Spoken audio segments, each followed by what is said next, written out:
অবশেষে হাতকড়ি পরানো হলো সূর্য এবং দীপার হাতে। বন্ধুরা, আমরা প্রথমেই দেখতে পাবো সূর্য এবং দীপাকে গাড়ি করে রাস্তায় যেন কোথায় বেরিয়েছে।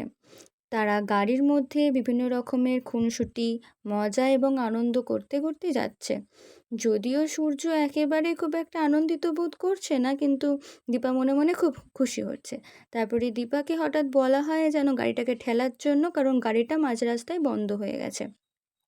তারপর দীপার গাড়িটাকে ঠেলতে যায়, আর সেই মুহূর্তেই সূর্য খুনসুটি করে গাড়িটা চালিয়ে চলে যায় দীপাকে একলা ছেড়ে। দীপা তারপর জাপ বাবা বলে দাঁড়িয়ে পড়ে। হঠাৎই পিছন থেকে একটা গাড়ি এসে দাঁড় করায় এবং সে গাড়ি থেকে কয়েকজন গুন্ডা বার হয় এবং দীপাকে টানতে টানতে গাড়িতে নিয়ে যেতে বাধ্য করে। তারা সকলেই দীপাকে জোর করে গাড়িতে নিয়ে যাওয়ার জন্য। দীপা বারংবার ডাক্তারবাবু হেল্প, ডাক্তারবাবু হেল্প এই বলে চিৎকার করে।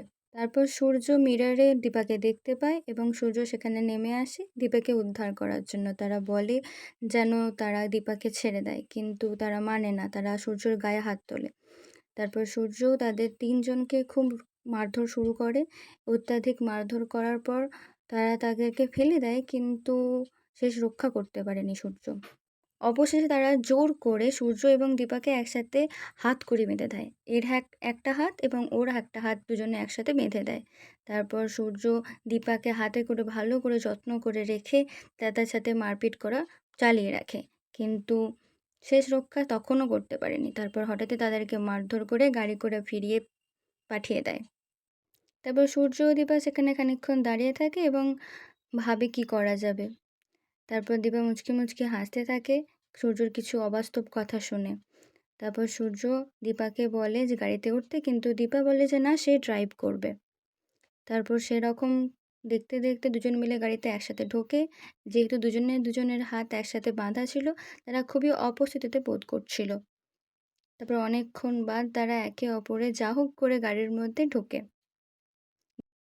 গাড়ির মধ্যে দুজনেই খুব ঝগড়া করতে শুরু করে। দুইজনের হাত একসাথে বাঁধা পড়ে যাওয়ায় তারা একে অপরকে কোনোভাবেই ছেড়ে যেতে পারছিল না। তারপরে হঠাৎই দুজন মিলে লক্ষ্য করে বাইরে প্রচণ্ড মেঘ ধরেছে আর প্রচণ্ড বিদ্যুৎ চমকাচ্ছে। তারপরে দীপা ভয় পেয়ে সূর্যকে জড়িয়ে ধরে। সূর্য একটু অবাক হয়ে যায়, কি হলো ব্যাপারটা সে বুঝতে পারে না।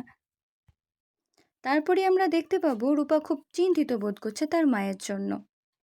তারপর হঠাৎই একটা দমকা হাওয়ায় রূপা এবং রূপার বরের মাথায় একটা পর্দা এসে পড়ে।